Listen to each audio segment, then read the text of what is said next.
শাওয়াল মাসে চাঁদ দেখা গেছে। কাল সারা দেশে উদযাপিত হবে পবিত্র ঈদ উল ফিতর।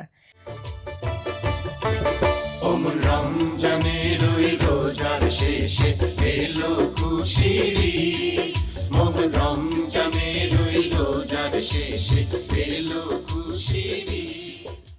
ঈদ এসেছে অথচ এই গানটি শোনেননি এমন মানুষ খুঁজে পাওয়া খুবই মুশকিল। ঈদের চাঁদ দেখা গেলে বিটিভির পর্দায় বেজে ওঠে ওমন রমজানের ওই রোজার শেষে এলো খুশি। কিন্তু কখনো কি ভেবেছেন কিভাবে লেখা হলো এই গান? সেটা জানতে হলে আমাদেরকে যেতে হবে একটু পেছনে। সময়টা 1931।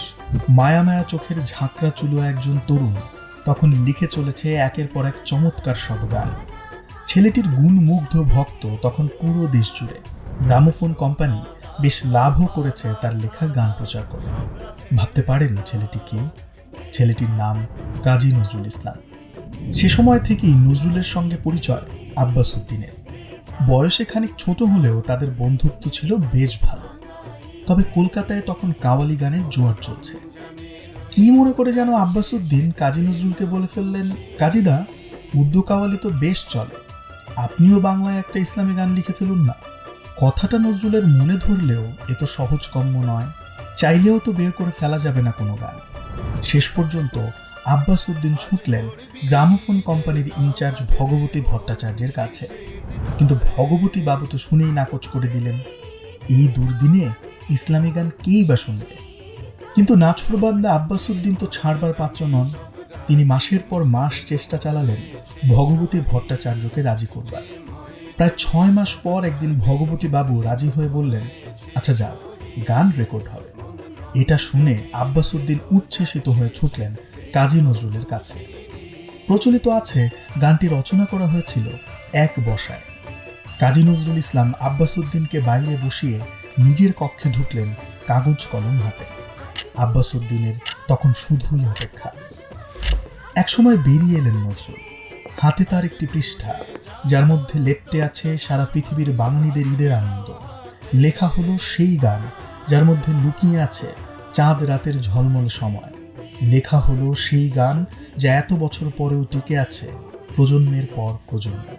গানটি লিখেই ক্ষান্ত হলেন না, শুরু করে ফেললেন সঙ্গে সঙ্গে, আর তা শিখিয়ে দিলেন আব্বাস উদ্দিনকে।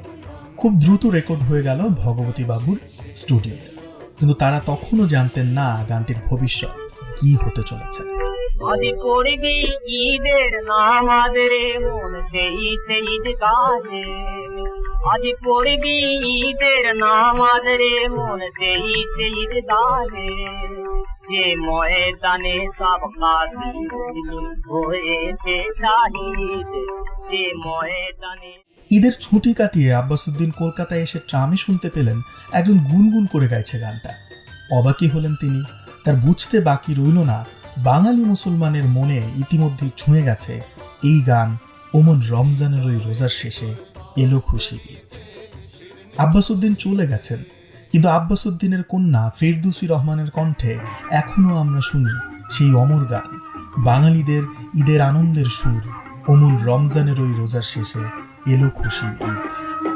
ওমন রমজানের ওই রোজার শেষে এলো খুশির ঈদ, ওমন রমজানের ওই রোজার শেষে এলো খুশির ঈদ। তুই আপনাকে আজ বিলিয়ে দে শোন আসমানি তাকিদ, তুই আপনাকে আজ বিলিয়ে দে শোন আসমানি